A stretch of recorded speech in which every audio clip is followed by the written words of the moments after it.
You hear that? That's the sound of instant relief from nasal congestion by the #1 best-selling nasal strip brand in the world, Breathe Right. Breathe Right's drug-free, flexible, spring-like bands physically open your nose for increased airflow, allowing you to breathe easier, one breath at a time.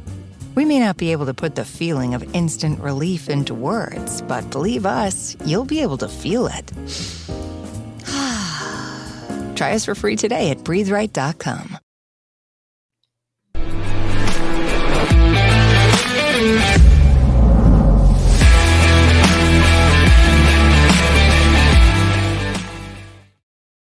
Hi, what's going on, Los Angeles? What's up, Rams fan? We'll wait for some people to get in here. Going live though to talk about this 41-10 drubbing by the Arizona Cardinals. Only their third win in the Sean McVay era. A lot went wrong. I don't even know if we could say anything went right. Yeah, we're gonna get all into it. We'll just let some people get in here. But Skinny, what's up, man? Happy Sunday. We've been busy all day, and it's a bummer had to end kind of on a negative note. But how you doing? Yeah. Another weird week in the NFL. A bunch of the NFL contenders, the Super Bowl contenders, taking a loss today. Detroit went down. Yeah. 49ers went down. Chiefs are down 2 points right now, kind of partway through the fourth quarter. So just really, really fascinating stuff, as always, early on in this NFL calendar. Yeah, exactly. And that's what you expect early in the year, right? Like we don't know who the true contenders are till probably week 6 is when you can really say like, all right, we have a good idea of who's the real true contenders. Yeah, that's probably about right. But yeah, I mean, we got a few weeks before everything, the true colors really come out. Packers win again, or get their first win. So with Malik Willis as quarterback. So, Seahawks are 2-0. We'll get into, kind of more playoff implications for the Rams. But, who would have thought that 2 weeks into the season, you'd have in the NFC undefeated Buccaneers, undefeated Saints, undefeated Seahawks. And then we'll see how the Eagles do. But I mean, fascinating. The Saints for sure. I mean, that is they haven't played. Dallas, I would say, based on week 1, Dallas was a pretty good team, and they just blew the doors off them. I mean, it's so funny. Like as a childhood Broncos fan, like their coaching staff is literally like the 2018 Broncos coaching staff. Like they have Clint Kubiak, Joe Woods as their D coordinator. So it's funny how coaches can get regurgitated and just find like newfound success in new situations. Obviously, Joe Woods and Clint Kubiak, who are the OC and DC, were really young, new coaches with the Broncos, and now they're a bit more experienced. But anyway, they might be my biggest surprise. The Chargers, also the other LA team, 2-0. But they've played obviously a very weak opening schedule with the Raiders and Panthers, so I don't think that's as surprising because the opponents. But they've looked good doing it. And Raiders won today. Raiders won in Baltimore. So who knows? So we have the Ravens 0-2 and our Rams 0-2. That might be more surprising than the Saints and Chargers being 2-0. It might be that the Rams and Ravens are 0-2. What's fascinating to me is there's this whole industry, and we're part of it. All of this preseason energy put into figuring out, is this draft pick going to mean anything? Is this a free agent signing going to mean anything? Which teams are going to be good? This roster looks good. This one doesn't. All of this, books, hundreds of pages of books published before the season. Week 2, nobody knows. It's out the window.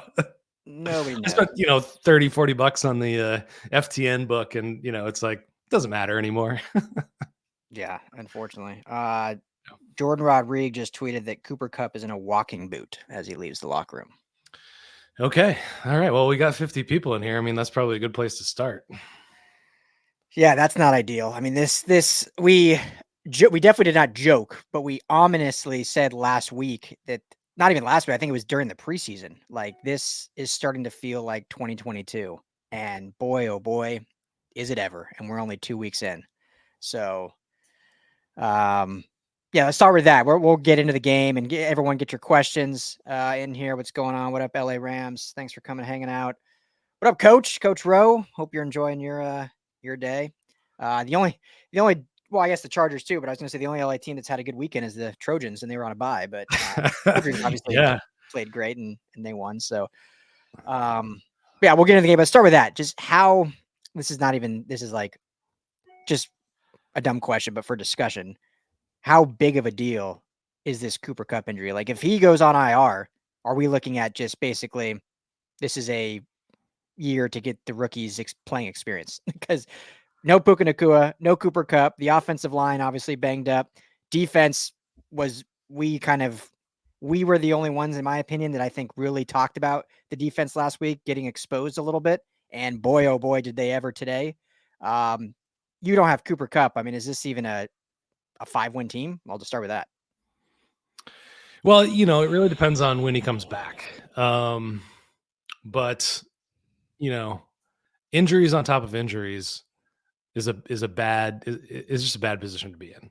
I don't know how else to put it. One position group, getting decimated, just completely wiping them out. When you talk about two of your most important offensive players going out, I don't even care if the offensive line gets back healthy.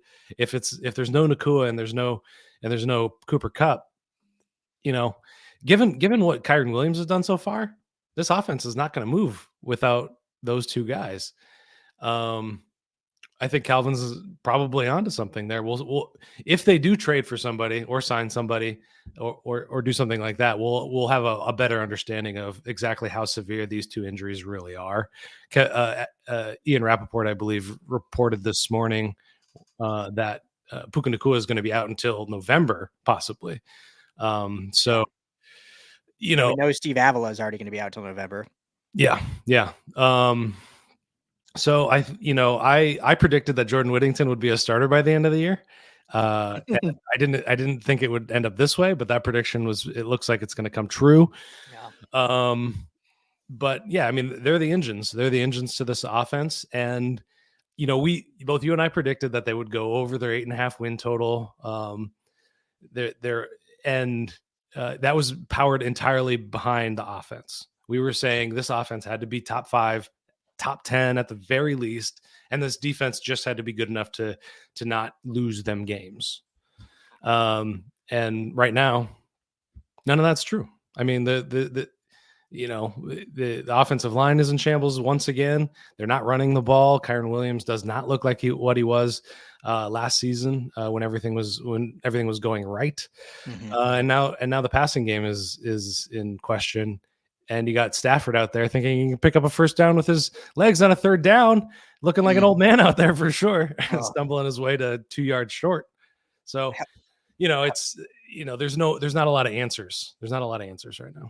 Yeah, I held my breath on that one. Like, oh, great. Now, I still don't understand why he was even in that late. I mean, the fact that Kyler Murray was taken out of the game before Matthew Stafford is like, what are we? And I get it. You're a competitor. He doesn't want to come out, but as the head coach, McVay, he's done. Like, if he was injured in any of those even in the fourth, I don't think he should have even played in the fourth quarter. If he got injured in that fourth quarter, we're here, talking about is the season like with Cooper Cup. If Stafford's done, it's for sure moot. I mean, the season's over in week 2, which is terrible. And so the fact that they're out here, but anyway, that's a whole nother conversation.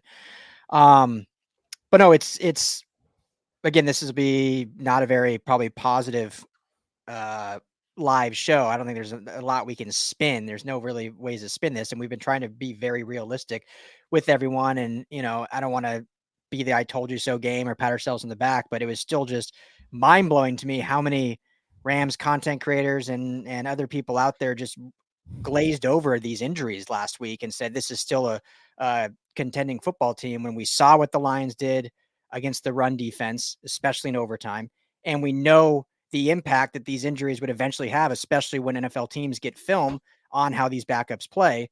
And obviously we saw it unfold right before our eyes today in Arizona. Now it's 1 week, not saying this team can't also improve and some of these backups will play better, but you're outgunned. I mean, this is the NFL. This isn't college where you have, 90 scholarship players. And sometimes those backups are just itching to get in and they can end up being just as good sometimes. Like the NFL, it's a big drop off and they're not even just going backups. We're seeing third string guys go and not even backups and third strings. Guys are moving positions. I mean, Warren McClendon made his first career start last week at right tackle. And then you're just going to flip him to left tackle this week.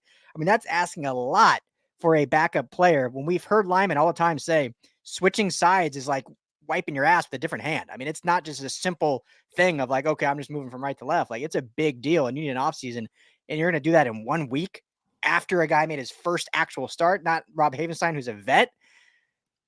I mean, there's a lot of questions on this team right now. And again, I don't want to sound super negative, but we always give the benefit of the doubt to McVay and Snead and company, and they deserve that. I mean, they've proven that. But a lot of questions we had about decision making have not been answered, and we can't just sit here and be like, yeah, they know what they're doing. They're smarter than us. I mean, 41-10 of the Cardinals. It didn't play out like that. Yeah, and I mean, to that point, you look at the play calling on third downs. They went 2 for 11 on third down. Yeah. And then you fast forward that to fourth downs as well. They turned it over on downs twice. That goal line, that whole sequence of the goal line. I've been very critical of McVay in his red zone play calling, and today was just another example of that. Calls a fade, to Jordan Whittington, I think, or Tyler Johnson. I can't remember, but you're 1 yard away and you're calling a pass play, and you have to score points at that point, kicking a field goal. I agree with the decision to be aggressive on fourth down, but they're calling a pass play and they need to pick up one run, and they got Kyron Williams back there. This guy was the one of the best rushers last year, and you can't get me 1 yard come on, offensive genius, get me 1 yard. And he's famous for saying they don't have a red zone offense. Well, maybe it's time to start opening up that playbook and get a little binder or a divider in there that says red zone offense, because had they scored on that play, it wouldn't have changed the game, I don't think, but I would have felt a lot better about, some of the direction they're going in. Yeah. And Calvin, as you're saying, and if you've watched this show before, if you haven't, welcome. Thanks for hanging out. But we pound the table every episode about running the rock. And again, today, Kyron Williams, 12 carries. Blake Corum, unless I blinked and missed it, didn't even get in the game until the last series. And he finished with like 8 carries or something, but that was just because they were just ending the game. So you end the game with basically, when the game, it was out of hand way before that, but you basically run the ball 12 times. And I get they were down big early because the Cardinals scored at will, which we'll get to the defense here in a bit. But as we've said all along, like when you just abandon the run and become one-dimensional, especially with a tattered offensive line where the defense knows they can just pin their ears back and get after you, you're never going to be successful. It's so rare to be successful in that situation. So, yeah, it's just another example of why the run game is so important. And again, we've said it too, like, even if it's not successful, you got to at least continue using it to keep that defense honest, because if you don't, and they just know you're going to drop back every time, which everyone, the defense, the coaching staff, us watching on TV knew they were, then you have situations where you can't move the ball, you get hurt, you're overusing Cooper Kupp. Like, I was kind of glad that Sanchez on the call like brought that up. Like, Stafford's just forcing the ball to Cooper Kupp, and that's what's kind of leading to his injury when you're forcing the guy to do that. And then Sanchez must have watched our show, because he even said, and guess what? Kupp's utilizing the blocking games. When you're force feeding the ball and you need him to block in the running game, eventually these injuries are just going to start mounting up. And we saw that unfold. So yeah, just there's a lot of issues, and they were outmanned. So as we'll just keep saying that, relatively healthy Cardinals team outmanned Rams team, but they didn't do themselves any favors on offense with kind of the play calling and decision making to kind of climb back in that game. So I don't know, any more thoughts on the offense before we jump over the defense, because the real problem was the defense, if we're being honest. Yeah, no, I guess I would say that, we've talked about this a bunch, is the team build for this was specifically so that they would be able to run the ball like they did in that fantastic 8 game stretch where they almost went undefeated and got themselves a playoff berth after going 3-6. It just it didn't the team build, it just doesn't make any sense to me at this point. And obviously it's been hampered, but Dotson didn't look great. Havenstein didn't look great either. And even when they did rush the ball, as opposed to last week when they rushed the ball, they were actually pretty efficient and successful. They had like one of the best rushing success rates in the league last week. This week they picked up 2.5 yards per attempt. So, I mean, everybody's got a plan until they get punched in the mouth, I guess. and they're getting away from their plan, and I can understand why, but I also think that they got down early enough where they could have just climbed back into that game slowly and methodically. If McVay felt like the rushing attack had some juice and some teeth behind it, and he just has no confidence in it whatsoever right now. I mean, you mentioned Blake Corum not getting many touches. Many people expected him to be 1A and 1B with Kyron Williams. Mm-hmm. I think even what was coming out of the Rams camp was how it was going to play out. And he's in a doghouse of some sort. He's in a you haven't learned this yet house right now, something like that. And it's the plan isn't coming together. Yeah. And then just to put into perspective, so last week, because if I'm not saying the Cardinals don't have a good defense, and I think Jonathan Gannon is a great young coach and obviously a great defensive mind who's their head coach. But against Buffalo last week, Arizona had 11 total pressures. Today, 26 pressures against the Rams. Part of that is obviously you're going up against Warren McClendon as a backup, and other backups among the offensive line. But part of that also is play calling and just knowing the pass is coming every play, unfortunately. So, but to their credit, you have to pass the ball more when you're down 21-3 after 3 drives, where Arizona just sliced through this Rams defense at every level. The run game was unstoppable. The passing game was unstoppable. They could not contain Kyler Murray and keep him in the pocket, which is one of our keys to the game, is they could not let him escape because of what he can do with his legs. We saw some amazing plays from him, and sometimes just hats off to him. I mean, he's that good for that reason. That's what makes his game so good, is his ability to do that. But your thoughts on the defense, and we saw it a little bit last week. No one really called it out because it was only 26 points to the Lions, but we saw the run defense give up 160 plus yards. It was like 6 or 7 yards per play or so in that regard. And so we saw semblance of like the fence being leaking last week, and then the floodgates just opened up this week. But your thoughts overall on this defensive performance, and 2-part to that, is it fixable at this point? So first Cardinals offensive drive, run for 16 yards. Kyler Murray scramble for 6 yards. Up the middle for 13 yards, James Conner. And then a pass to James Conner for 2 yards, and then a deep pass to Marvin Harrison for the touchdown. Now, I understand if you're in overtime and you're kind of gassed and you can't keep up, and a good rushing team pushes you around. That happens. This is the first drive, and they just got pushed around. Mm-hmm. They knew what they were coming into. The Rams know who James Conner is. They know who Kyler Murray can be when healthy. And it just seemed like they were outmatched. And to boot, this is not the Lions offensive line. And they gave up pressures, but with Kyler Murray back there, that mitigates all sorts of stuff. So, is every week going to be against a guy like Kyler Murray and James Conner? No, but they're, we'll get to playoff chances soon. This team has to win 9 to 10 games, and they have 2 fewer chances to do it now that they've lost to. They still got to get there. So, if you look through that schedule, it's hard to get to 10 games now. So, yeah, is it fixable? They have some guys coming back from the IR on the back end, specifically. They wanted Darius Williams. That was the plan. Again, going back to that, Darius Williams to be the starter. He's 31 years old. Is that the most sound plan to go in there with a 31-year-old cornerback? I wouldn't say so. Does Tre'Davious White so far look like his old all-pro self? I wouldn't say so, although he's going up against Jameson Williams and Marvin Harrison Jr., who that's a tough matchup. But what I'm still worried about is pressure up front.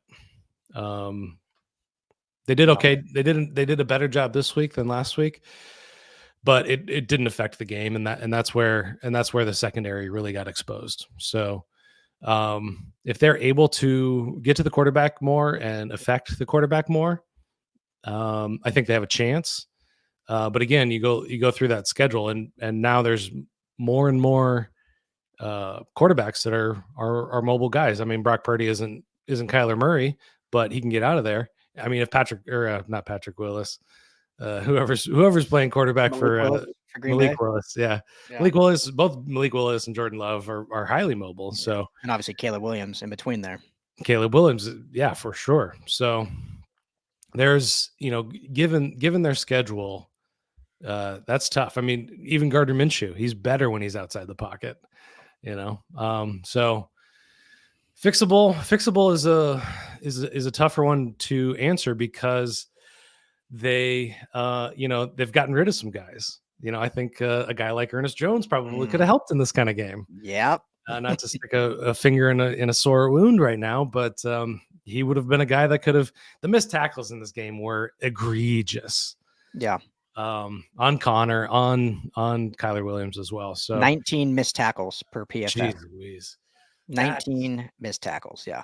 That you just can't have, and yeah, I sent it to you in a text earlier this week, where all 5 of the Rams backup cornerbacks right now are all rookies. Cam Kinchens is the only one that isn't an undrafted rookie. Like this isn't a great plan. And I sent that to you in the wake of Russ Yeast being released, who was, not like he's not a shutdown corner or Kyle Hamilton as a safety, but did a pretty good job as a good starter. He got replaced by Quentin Lake as the nickel corner, but I don't understand what they're doing on defense. I put some faith in it, and I said I can see what they're doing up front with Verse and Fisk, and I still have question marks about it, but I give it the benefit of the doubt. But now I'm not offering the benefit of the doubt anymore. I mean, they have so much to clean up on that side. I don't even really know where to start. And some of them are self-inflicted wounds, like I was saying, with getting rid of Yeast and Ernest Jones. Yeah, exactly. I mean, it's still, we've heard from some that there's a very real reason for that. And I think it was even Whitworth saying, going on Twitter, taken to the side, which is great. I love it. But him saying like, you don't know everything. You got to trust this. I still don't get it. He looked pretty healthy today playing for Tennessee, running around out there. Again, what we've speculated is potentially it was just the contract was so far off. It was just never going to happen. But anyway, that's behind us. So we don't even need to get into that more, but yeah, this is not right now a good defense. I mean, we can sit here and say all we want, but Troy Reeder and Christian Rosebroom as your 2 starting linebackers, they're going to get exposed sometimes like they did today. Bobby Brown, first time ever starting in the middle, going to get exposed sometimes. I thought Jared Verse looked great again. So that's been a home run pick so far. 3 pressures from him. I thought he looked great. I thought Byron Young played well overall. Again, they weren't able to get a ton of pressure, but I thought he played well overall. But the secondary got cooked. It was just a situation where everything that Arizona dialed up for the most part, they were able to be successful. And a lot of that started, I don't want to keep just belaboring this point, but with the run game. I mean, if you take out Kyler Murray's runs, they still ran the ball 35 times. James Conner by himself had 21 carries, Trey Brenson with 11. Conner averaged 5.8 yards per carry. I mean, they could do nothing to slow him down. It was virtually, we were talking during the game, and I said, if I was the Cardinals, I would just run the ball every time. But then they were able to do it in the air too. And Marvin Harrison Jr. obviously had his breakout performance after only 1 catch last week. And, his 2 touchdowns and the broken play on that when they were, close to the end zone and able to find him for a big gain. So everything, it just was very undisciplined football on defense. That it was not gap sound. Like we said, that all the missed tackles, I say 19 or 16, either way too many missed tackles, broken plays over the top, guys open in space. And so I get it. there's injuries, but everyone has to have a real hard look and say, this is right now with who's on the field, this is not a good football team. Now, again, they can certainly, the season's not over yet. We're not saying that. But when you look at the schedule change, so let's look at that now. So they got the Niners next week. Then they got the Bears. Then they got the Packers. And then their bye. Of those 3 games, we'll see the Bears here tonight in a little bit. Obviously, they got the win in week 1, but that was not a very good offense that was out there. So we'll see what the Bears look like tonight. But those 3 games going into the bye, like, do you feel good about any of those games with this Rams team right now? Well, I would say 49ers, always a good power running game. Always going to put some yards on the ground there.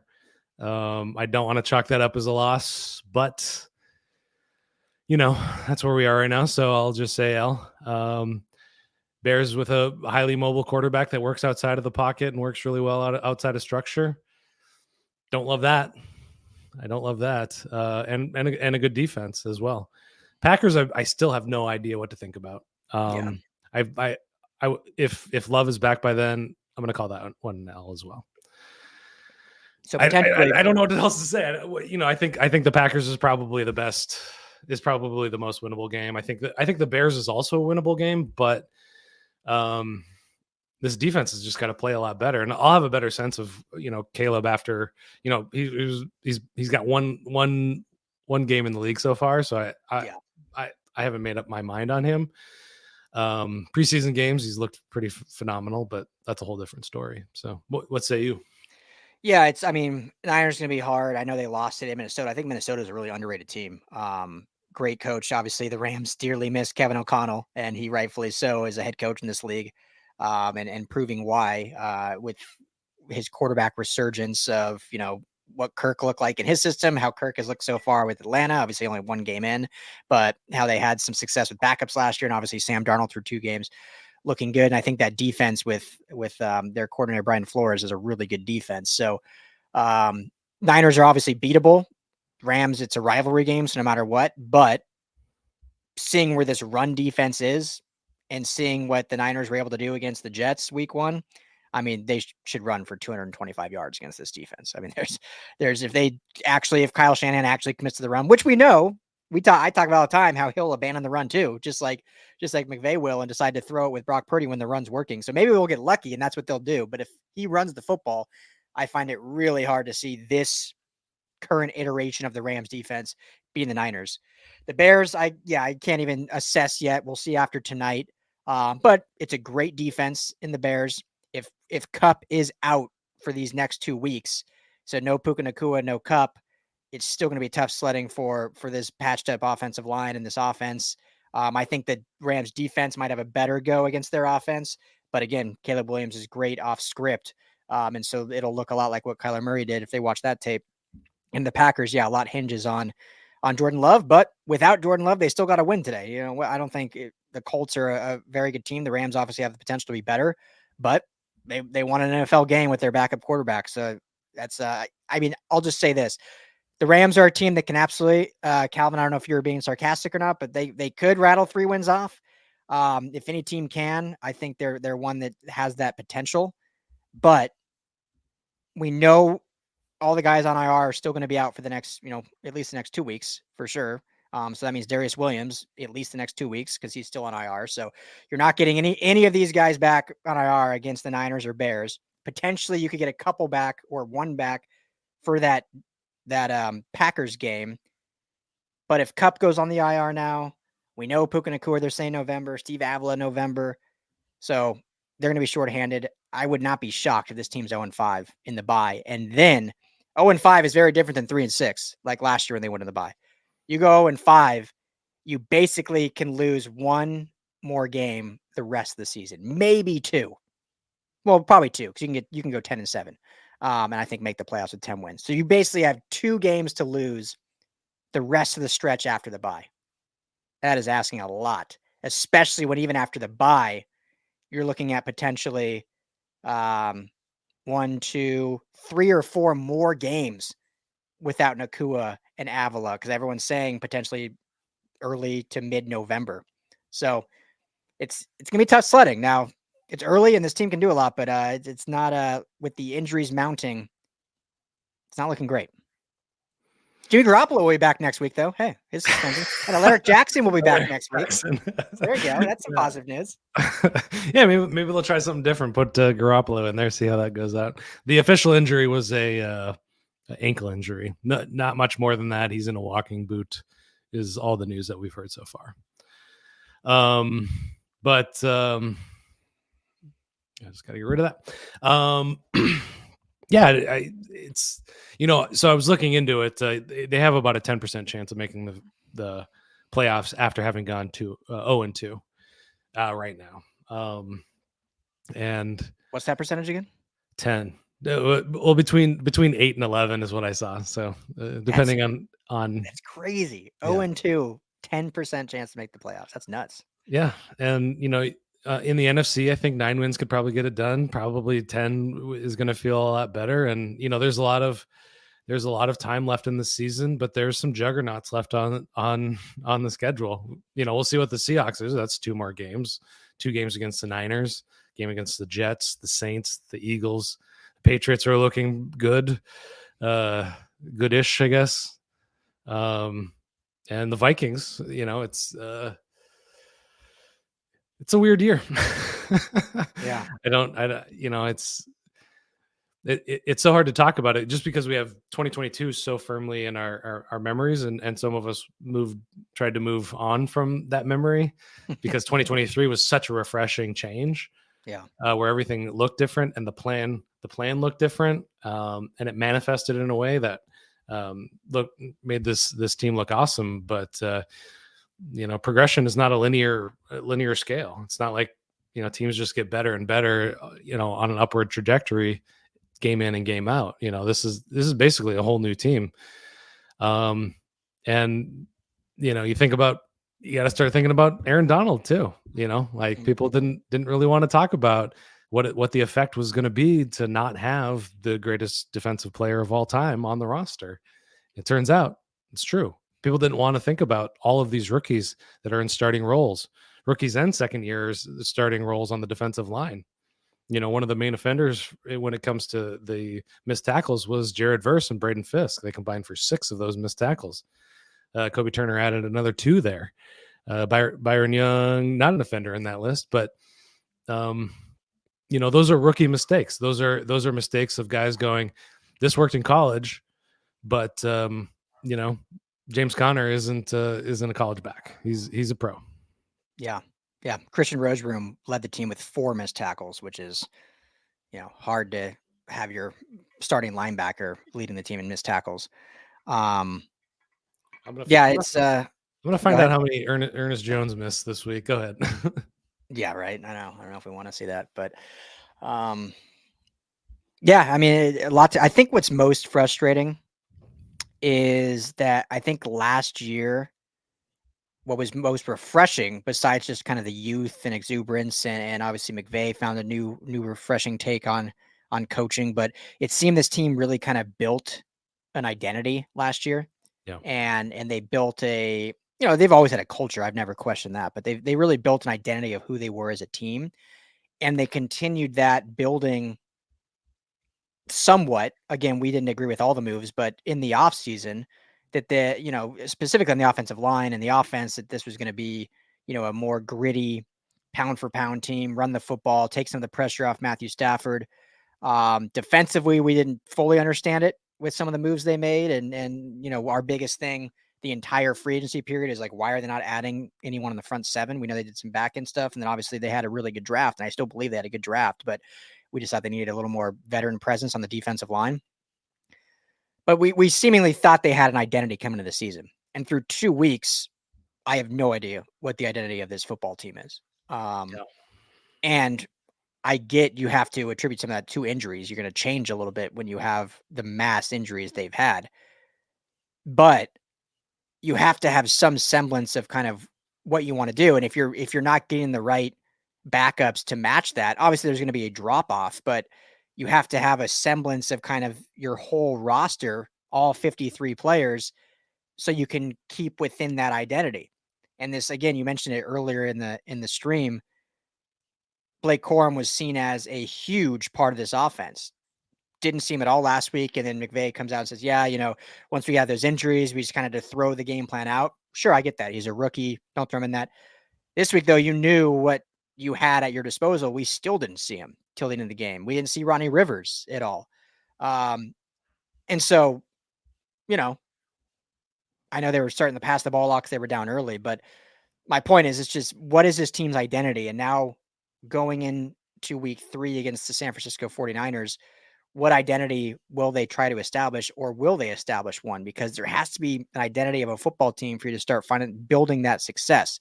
And so I know it's only 2 games, and I totally agree that the season's not over. I know we sound doom and gloom, but I mean, this thing can be fixed. But again, I've heard a lot of people saying like, well, this team's going to get healthy. These guys are going to come back. But as we just alluded to, if they're 0-5 or 0-6 when these guys do come back, well, there's the season. It's a wrap. Put a bow on it. They have to stack a few games with all these guys out, because they're all going to be out 3, 4, 5, 6, 7 more games. So how do they stack even 1 or 2 games before the bye and 1 or 2 games after the bye to kind of just stay within that 3-6, 4-7, where then they can climb out of that? Because like I said, if you're 0-5 into the bye, you have 2 losses to even have a shot at the playoff. That's it. So how do they win those with these guys out? Everyone keeps saying, and I'm not saying all the people in this chat, but I see it all over. Well, they're going to get healthy. They're going to get healthy. Guys are going to come back. Yeah, they are. But what's their record going to be when they're back? That's the problem. They're not coming back tomorrow. Cooper Kupp in a walking boot, he could be on IR. That's at least 4 weeks with him out. So I don't know. Yeah. I mean, it's, in terms of, this game was so hard to watch. I think that's, we're coming across pretty negatively, but we've been the guys that have been honest with you. There are some people that get in their feelings and in their fandom about this team and want to just hope for the best and think that everything is from the outside that's affecting this team in a negative way. And we're going to use our brains, we're going to use our eyes, and we're going to look at the numbers. And, when you get beat this badly by a team that's probably a 8-win, 7-win team, I'm going to say that's what my guess is for the Cardinals. Good, better than last year, but not, probably not a playoff team. Yeah. All things considered, injuries happen to every team. 49ers are missing Christian McCaffrey. Nobody's talking about that because the Minnesota Vikings beat them legitimately, just like the Cardinals beat the Rams legitimately.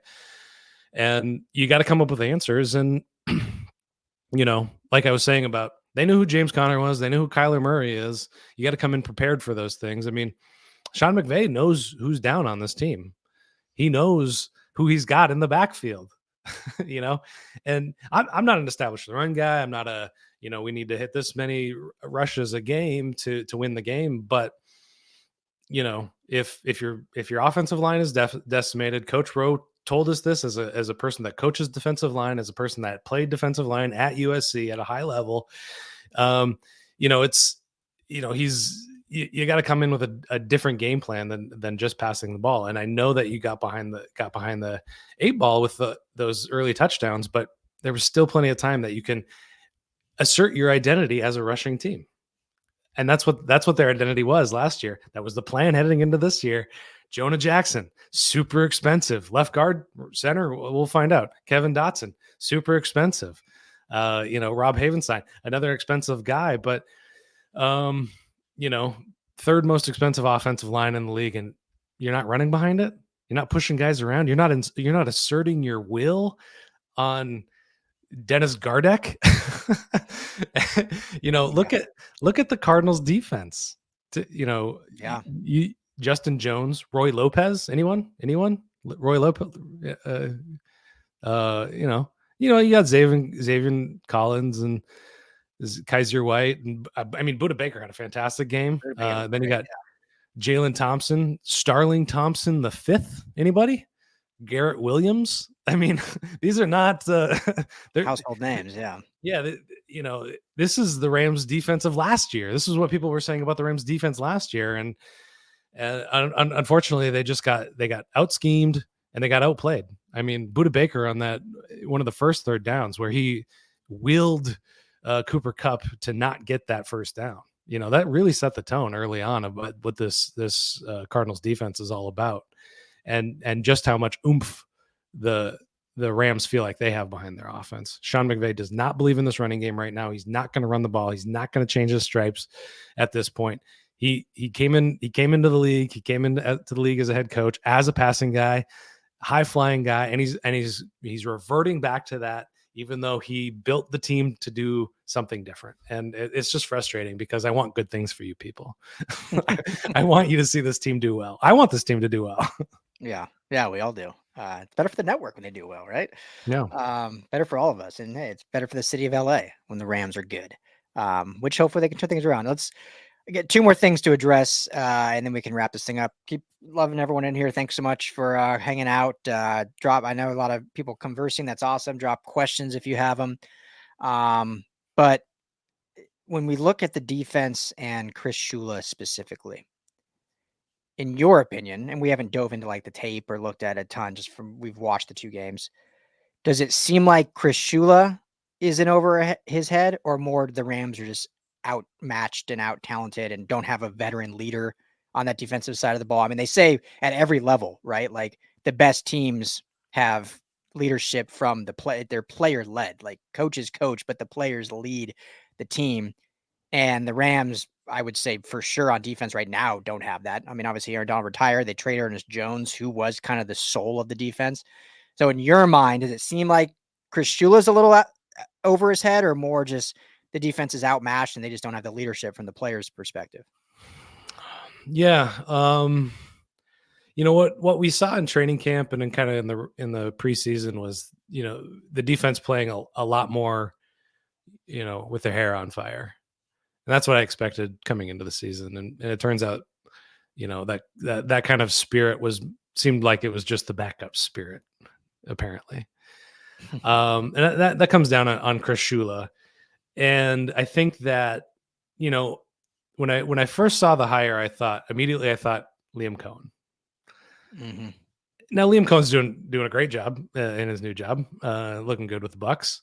But it seemed like, I put up the quote from Alfred, Coach Rowe here just a little bit ago, that you got to be careful when hiring your friends. I thought they came in. I thought they went into the Lions game really well prepared. I thought that they did it just enough to disrupt what Goff wanted to do. They took Amon-Ra St. Brown out of the game. They mitigated Jameson Williams.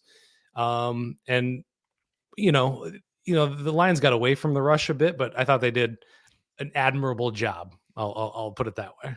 But ultimately, I think football comes down to Jimmys and Joes rather than X's and O's, as the old phrase goes.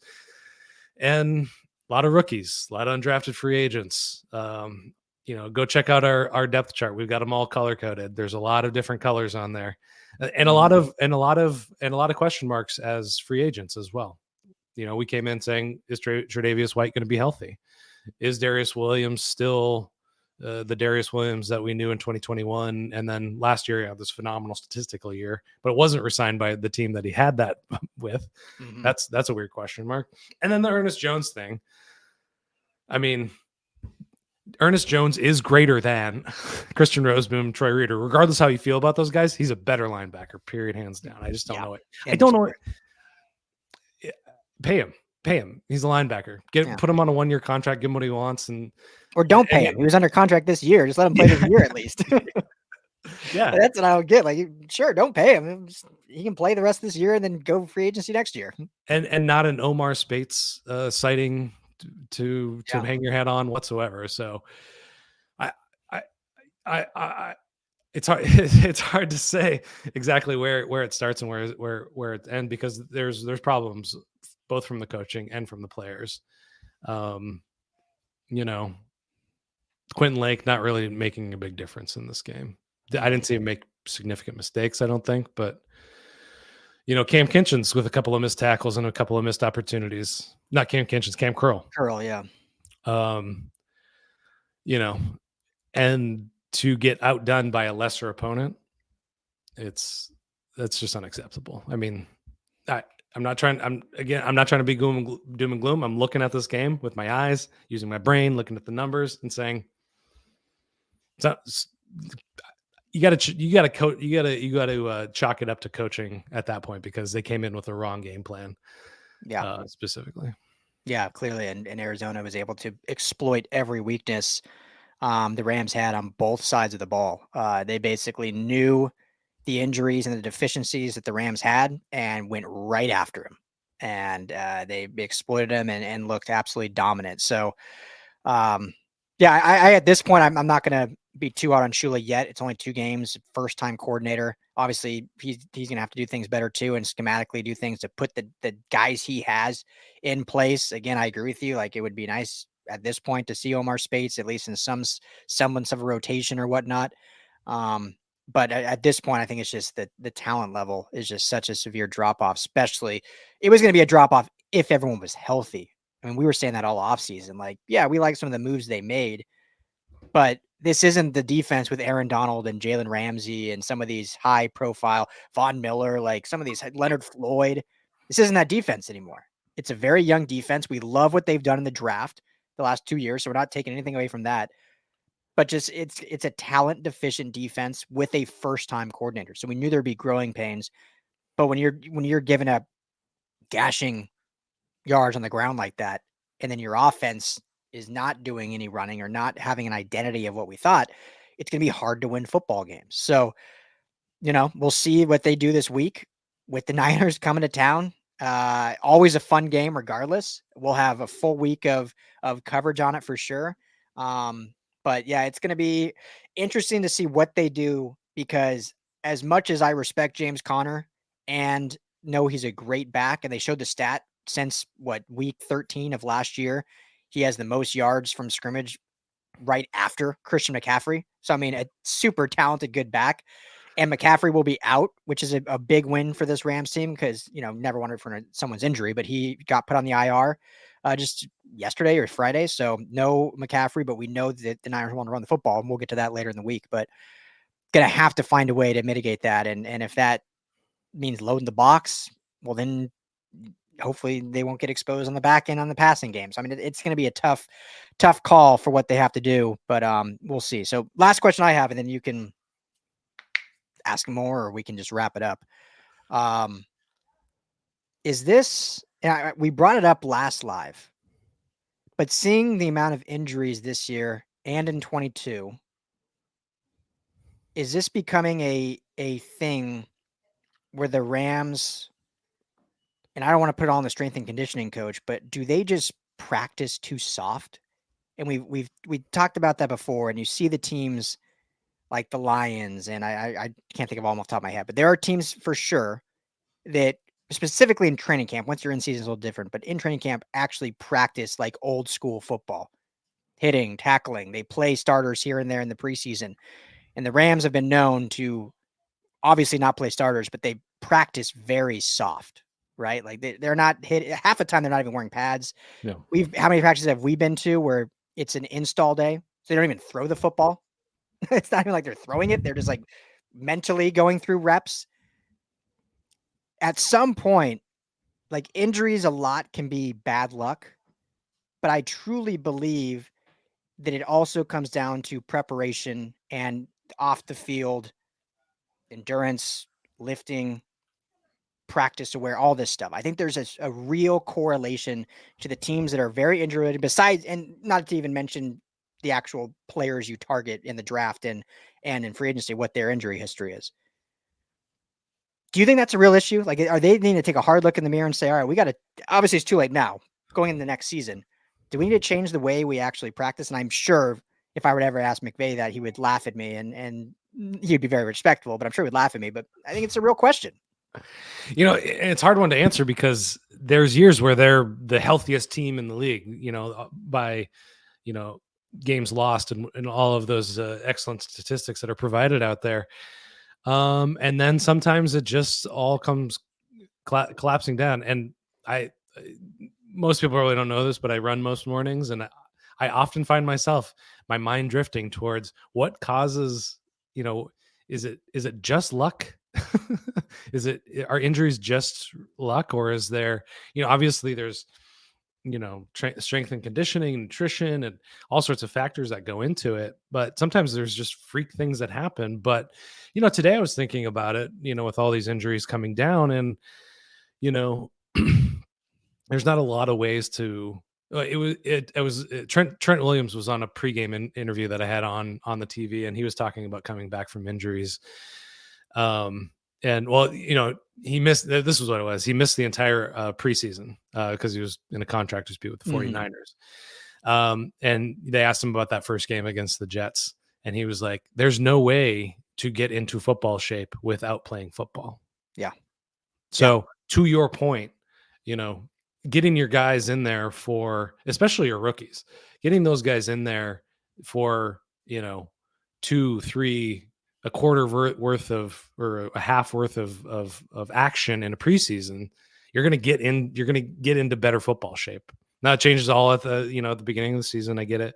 But, if it's good enough for one of the best left tackles in all of football, you got to get into football shape. And according to him, it's different than just kind of doing things on your own. I guarantee you he's working off on his own, perfecting his craft and making sure that his body's good. And I'm sure he's dropping, all sorts of hundreds of thousands of dollars on nutrition and all that stuff. So I think there's a case to be made there where he's just being overly cautious, which he is. We've seen that year in and year out, whether that's on fourth downs in the past, whether that's attempting to mount comebacks after being down in the first half.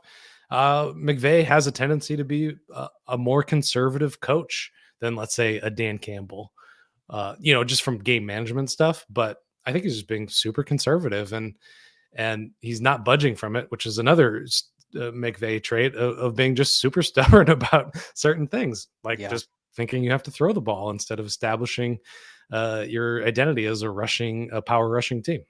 Yeah. Well, and I'll end with this because I got 2 examples that are right here in LA. We can start with the Chargers, right? Jim Harbaugh totally changed what they do in practice, and they go hard in practice. I mean, it's run like a college practice. I've been at training camp and practice, been at Rams training camp practice. It is very different. Again, I'm not saying McVay is a great coach, but it's a very loose practice. The Chargers practice this year was not that. No music, smash mouth. They were hitting, they were tackling. You could hear the intensity. And again, they've played very weak opponents, but they're 2-0 and they impose their will. The running game is dominant. Justin Herbert has like 210 yards passing in 2 games, and they're 2-0, but they've run the ball like 200 yards each game. The other one right in LA, USC.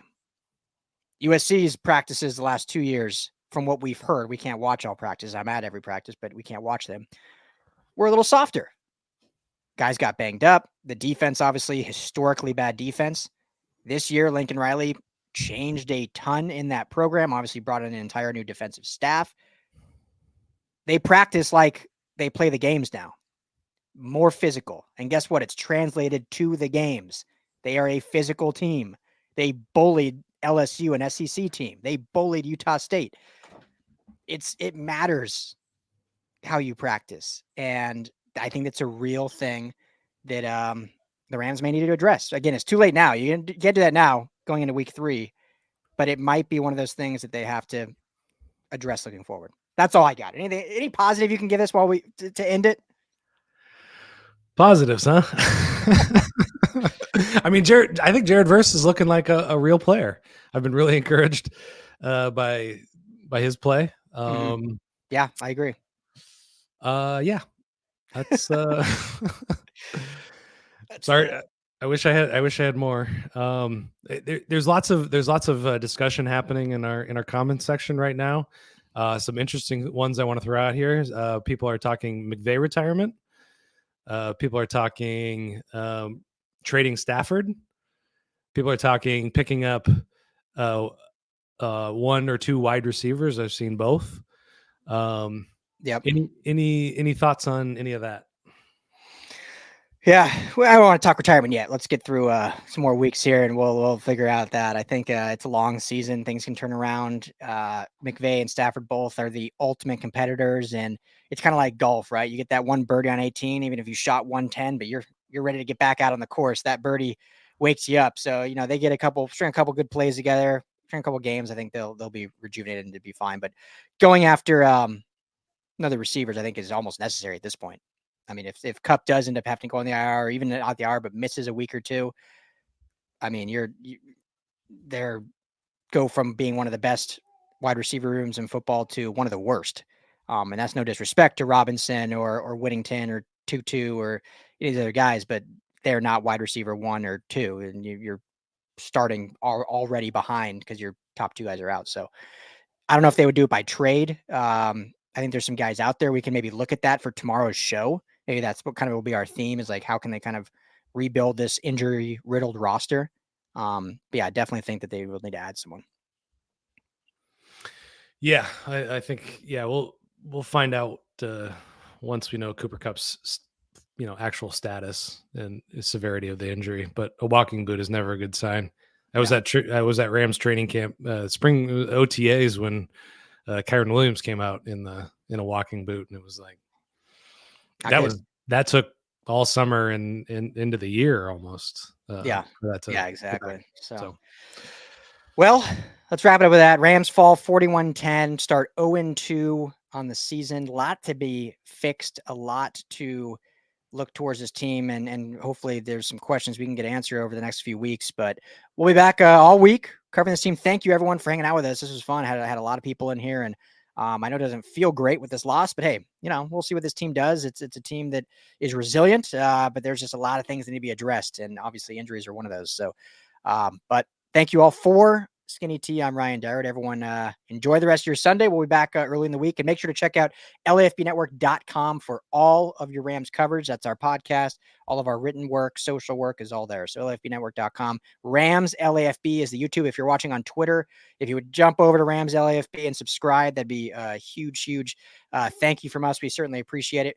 And obviously, like and follow us on, or not like, but follow us on Twitter, X, whatever you want to call it. LAFB Network is the main account. Rams_LAFB is just the Rams account, and RL Anderson LAFB and Ryan Dyrud LAFB are the personal accounts. So everyone enjoy the Sunday. We'll talk to you all here soon. Thank you so much.